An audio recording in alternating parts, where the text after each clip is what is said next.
Dricus, I know you've been kind of building to this moment steadily since you got into the UFC. I know it's not the ultimate goal, but it does seem like the biggest fight so far. So what is the feeling like ahead of this fight? Yeah, absolutely. This is definitely the biggest fight of my career, but so was the one before that, and the one before that, and the one before that. So that feels familiar. You know, my fight week's exactly the same. I'm doing a little bit more talking to folks, but it feels great. You know, the atmosphere and finally seeing myself on not on the undercard. Rob can be like very lucky. Like we almost opened up this card, but being on the main card of this, like just before the title fight, and seeing yourself on a countdown show, seeing myself on the promotional video, it's something special, and I'm taking it in. I'm loving it. Last we made this procedure you had, this nasal procedure, I guess. Can you talk to us about, can you quantify how much different you are in training so far, or is that only going to be revealed in the fight? Like, how much of a difference is this making? Yeah, some people would say, listen, this nose surgery, are you going to be a new fighter? And I'm like, guys, it's just a nose surgery. It's definitely making a difference in how I look when I fight, because, breathing through your mouth definitely looks crazy, and you definitely start hyperventilating when you're breathing heavily. And during my rest rounds, I can really, that's where the big difference comes in. And my recovery, my sleep, everything has been better. And there's definitely a difference, but how big of a difference? Am I going to get tired? Most certainly, because if you look at the output that I put, anybody in the world will get tired from that. But maybe I look a little bit better doing it. Talk about the challenge you have here in Rob, obviously a guy that's been around at the top level of the game for a long time. Is this the most difficult opponent you faced to date, and how difficult was it preparing for him? Yes, most certainly the best opponent I've faced in my whole career. But I can say the same to him. He is an incredible fighter, and people would say, where do you see holes in his game? And to see a hole in a game of somebody like Whittaker is extremely hard. And I don't think that's the way to go. I'm not looking for holes in any game. I'm looking to force mistakes and capitalizing on those. And that's exactly what I'm going to do when I go out there, is enforce my style. And Whittaker, shot for shot, he's extremely fast and he's very calculated. And when he gets his style going, when he's in his comfort zone, he's very dangerous. And to make sure he doesn't get to that comfort zone, making sure I'm taking him out of that comfort zone into my world, where it's a dark place and I feel at home. Last thing for me, we know this is a big fight, but I guess the question is just how big? Is this a #1 contender fight? Does the winner get a title shot? I guess what's your understanding of this? You're viewing it as a #1 contender fight, and are you looking at a quick turnaround in Sydney as a possibility? Is that even remotely possible in 2 months from now, 9 weeks from now? Well, up until this point, I've been this past 7 months, I think this is my third fight in 7 months. So I've been turning around and getting these fights in to climb this ladder. And if I'm physically capable, if there's no problem for me to start my fight camp and be ready for that title fight, no problem at all. I'll be ready. And but not even considering that when I get into the cage with Robert Whittaker. I'm willing to take a limb off and this be the last fight of my life to beat Robert Whittaker with that piece of limb. I'm not even thinking about this title fight right now. I'm thinking about Robert Whittaker, and I guess they'll decide if I'm #1 contender or not. Dricus over here. Kind of going off of that, like say you are in a war with Rob and you're too banged up to have a quick turnaround to Sydney. Is the fact that Israel keeps bringing you up, like he seems to want to fight you. So say Israel fights someone like Sean Strickland in Sydney and wins, like you're still most likely going to get that Israel fight even if you can't fight in Sydney. Is that in the back of your mind too? Like just you got to beat Rob no matter what, right? Yeah, sure. That's, like I said, we can literally sort out all of that. And at the end of the day, it's not my call. It's the UFC's call. But there won't be any denying me as the #1 contender after I beat Rob. But yeah, if that's the way they want to do it, if it's not possible for me physically to fight in Sydney, if there's injury or like you said, if you get extremely bad cuts, there's no way that then you're out for a couple. When that's you never know what happens in the sport. But like I said, it doesn't bother me. At the end of the day, it's nothing about. I don't want to fight Izzy. I want to fight the guy with the belt. So whether it's Izzy, whether it's Strickland, I don't care. For me, it's about fighting whoever has that title to become the champion.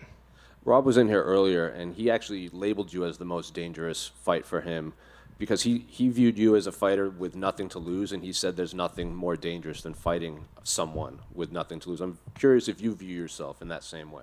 Yeah, I don't know what he means. I have everything to lose. What do you mean? You know, I've built up this record. I'm fighting for number one, to be number one in the world, to be the champion, the world champion. What does he mean? Of course I have something to lose. I have everything to lose. I'm here to win. I'm here to be the UFC middleweight champion of the world, and I have to get through Robert Whittaker, which is a very, very tall order.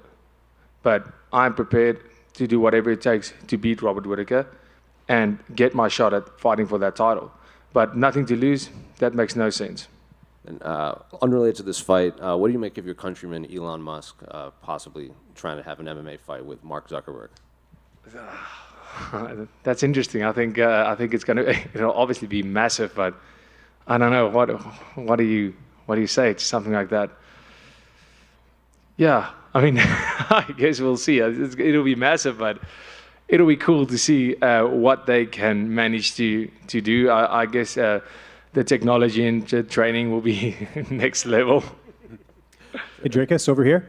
Hold on, one more. Sorry, just one more. It's Robbie Lawler's last fight on Saturday. I'm just curious if you have any favorite memories or favorite fights of his career. Oh man, obviously favorite fight. You can't go anywhere else than Rory McDonald fight, and obviously you can almost go and say in that same fight is the favorite moment ever, where they just did that stare down, and Robbie Lawler, his lip was so busted, and when he spit, there was just blood everywhere. And of course, another massive, massive moment in his career is when him and Johnny Hendricks fought. And it was almost, that became his signature move. Like the last minute and a half, he would just be like, even though he's so tired, just go like, oh, my opponent's holding Thai pads, and he'll just be teeing off, kicking and kicking and kicking. And the fact that the man in all of his fights didn't go for a submission once, that is the coolest thing ever, and that is so badass. He has all my respect, and he's an absolute legend. Dricus over here. Sorry again, Jose. Didn't mean to jump the gun there. Robert Whittaker is an extremely tough guy to finish. We've seen, I think the only guy to knock him out at middleweight was Adesanya. You're used to finishing your opponents. Does that change the game plan at all, just with how durable he is? No, it's, not really comparable, but my debut fight, I fought Marcus Perez, who's never been finished, and I've only had finishes, and that was one of those fights where I was like, wow, this is interesting, because and he has a lot of fights. A guy who's never been finished versus a guy who's only finished his opponents. And I got that finish. So, it's just my style. It didn't change my preparation at all. I'm going out there, and if I can't finish Robert Whittaker, it's going to be a fight like Brad Tavares. Who's so extremely tough that, it wasn't for a lack of trying. But if that's the case, I'm more than happy to go to that decision, because Brad Tavares' fight up until this point in my career was my favorite fight. It was such a cool fight to be a part of. Watching it as a fan, it's amazing. And if I have that kind of fight with Whittaker, I would love that. But, I'm going out there. If this opportunity comes in the first minute, I'm taking it. And if it comes in the last second, I'm taking it to finish this fight. I know you don't train there all the time, but I saw Brennan Allen called you out, and Brennan obviously is at Killcliff. You've trained there before. Did that surprise you a little bit? Well, this time around, no, because I've heard, I don't know, man doesn't like me, but I don't know. I haven't really spent a lot of time with Brendan personally. We haven't sparred or anything like that while I was there. So yeah, I guess he sees something in me which he can beat, or he doesn't like, or maybe he's like, this guy's too pretty, I want to beat him. But no, Brendan, he's been doing great in his fight. The fight against Silva was great, and obviously the fight against Andre Muniz, that's impressive wins. So good for him. I'm glad he's finally getting some wins, but if, consistency-wise, we've seen in the past. So yeah, good luck to him. What did you think of Sean Strickland's win over Abus Magomedov last weekend? Well, great. Abus in that first round to me was absolutely geez, I was like, oh, this is a terrible night at the office for Strickland. And, me and Abus, we were set to fight a long time ago. in KSW still, and then he got injured and somebody else stepped in. But I honestly thought that he can give a lot of trouble. Like that was my prediction. He's going to be a tough night for Strickland. But talk about my gas tank. But geez, that was crazy. Like I mean, going in that first round and really getting he was doing so great. Getting that takedown, everything was great. And in the second round, he was done. He was done. I mean, a minute in that second round, this guy couldn't even stand up. So that was great for Sean Strickland because he took that first round, he took the shots, and with him, he has that 5 rounds in him, and he saw the opportunity and he just went for the kill, and yeah, good for him. Perhaps my most important question and my last question: you making any time to go to Topgolf this time around? I'm really, really hoping we're doing it this time. Like we've been talking, we've been here for a couple of weeks, and every time we're like, we have to go play Topgolf. We have to go play Topgolf, but I'm probably gonna extend my flight and stay a little bit longer. Just for Topgolf, just to listen, I don't even like playing golf, but Cameron has been in my neck about this Topgolf for so long. Like he's like, we have to go play Topgolf. So, I'll grant him his wish, and we can go play Topgolf because it's always a vote, and nobody's voting for the Topgolf. Dricus over here. You just back here. Over here. Oh, hey. You just mentioned Cameron, your teammate Cameron Simon. He has been on the same card as you every fight since his UFC debut. How special has it been being able to represent South Africa together on these big cards? Oh man, it's absolutely amazing to see the support grow.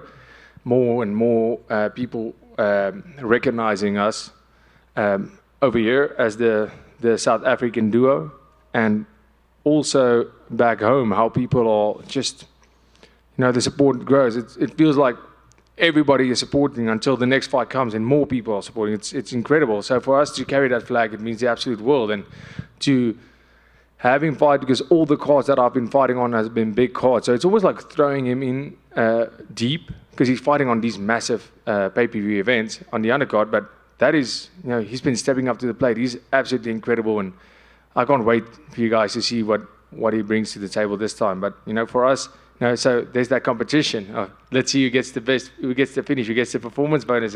It's great. It's an amazing experience for the both of us. And, yeah, we're loving to fight on the same cards, and it makes things just so much easier. And putting the shift back on you, it seems as if a lot of other fighters here are kind of counting you out on this matchup. Is that like a chip on your shoulder that you carry to not only win this fight but also prove everyone else wrong? Yeah, I don't really care about proving anybody wrong. It's more about proving people right. That's all it is for me. Being counted out, odds don't win fights. Fighters win fights, and I'm a fighter. So I'm going out there. I don't care about the odds or what the other fighters say. For me, they'll all find out soon too if they make it to the top of the pile. And your last 4 fights have been in Vegas, specifically at the T-Mobile Arena. You're about to head into your 5th in a row over there. What's your favorite part about fighting in this arena? Right now, it's the familiarity. Getting to know Vegas and being able to use the PI to its fullest extent. I don't think people realize how amazing the facility is and how amazing the treatment is if you have that to your disposal. Every time I come here to Vegas and I train at the PI and I get the services that is given to the fighters, I always feel like this is incredible. This is what it's all about for me. It's being able to focus on my fight and everything is taken care of. I absolutely love it. And, getting to know the people, because everybody working with the UFC and all the, people that I get to know, and you start to make friends and you build a relationship with all these people. And it's not just going here, going there, and, you meet them once or twice. It's you starting to build a relationship. So that's incredible. And getting familiar with Vegas, getting familiar with the fans that come to the Vegas events. I know it sounds weird, but there's a certain vibe when you fight, especially International Fight Week.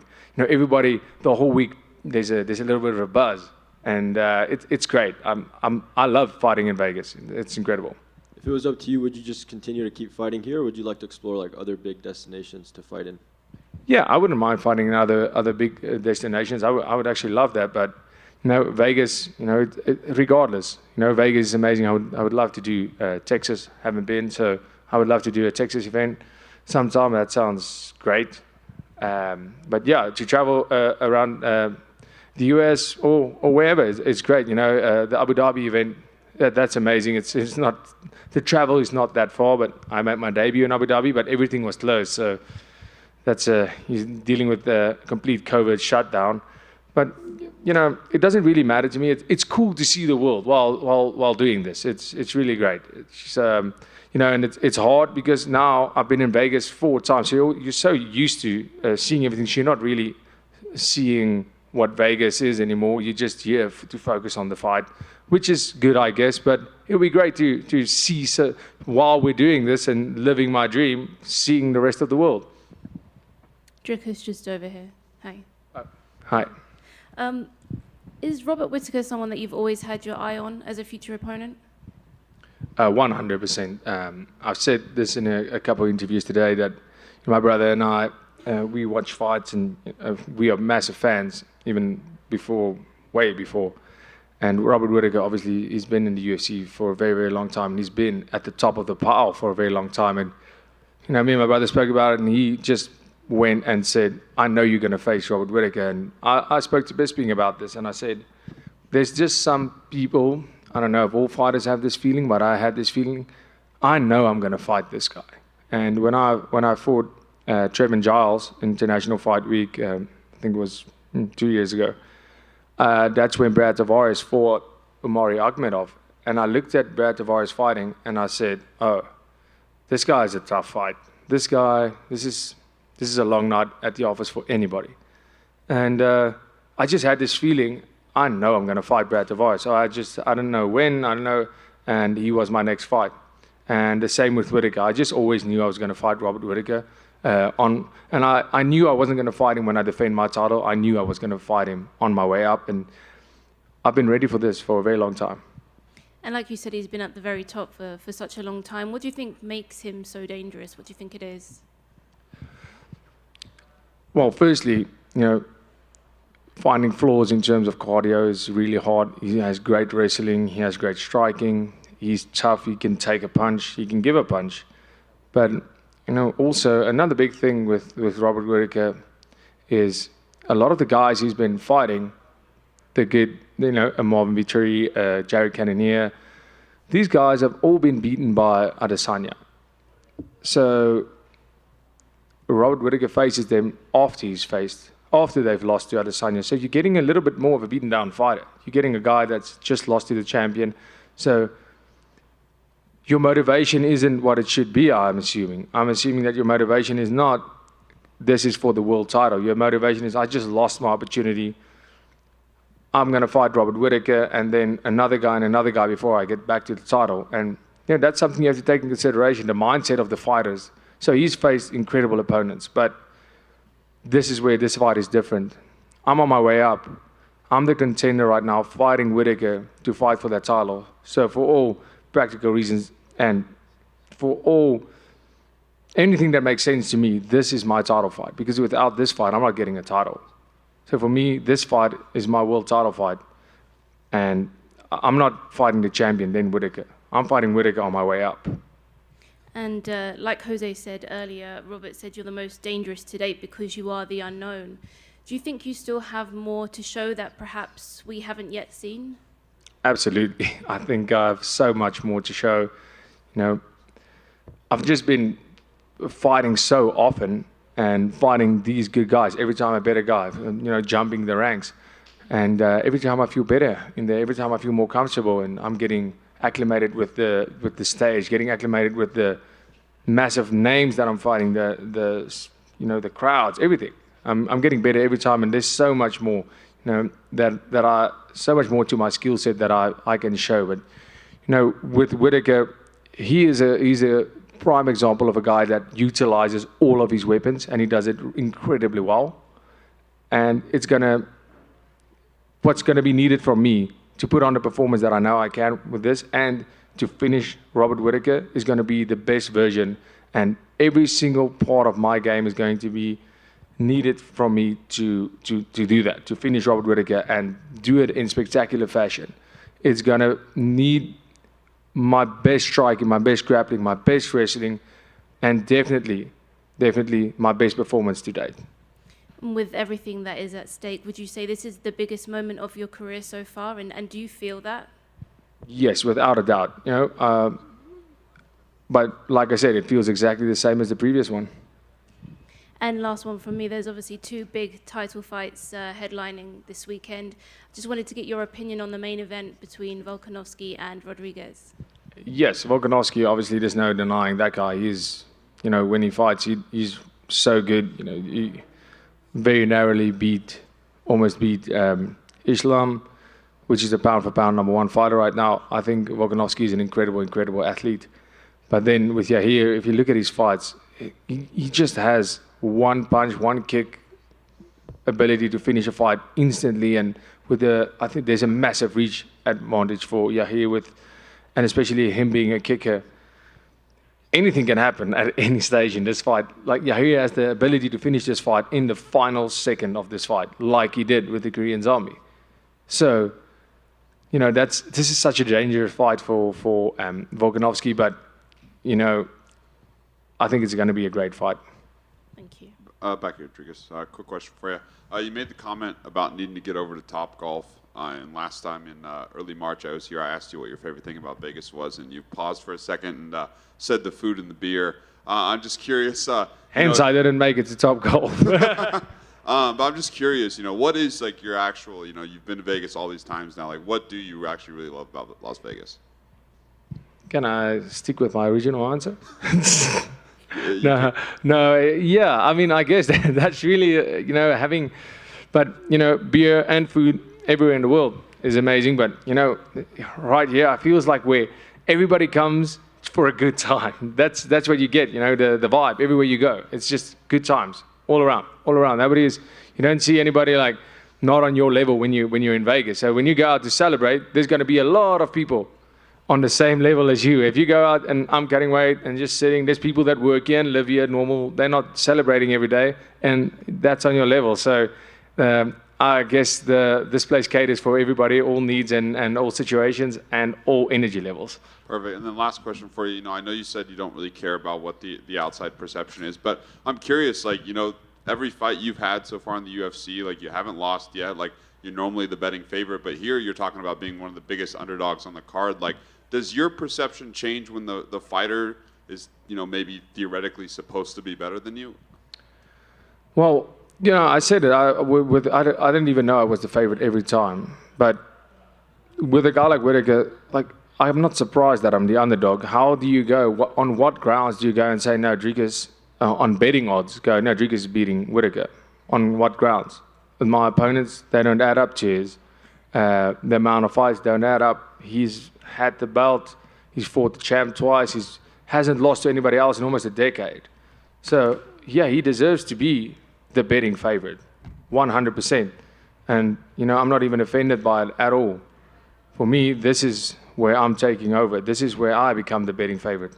This is a fight that puts me in that tier. And, yeah, 100%. This is my time. There's a champion and there's a contender.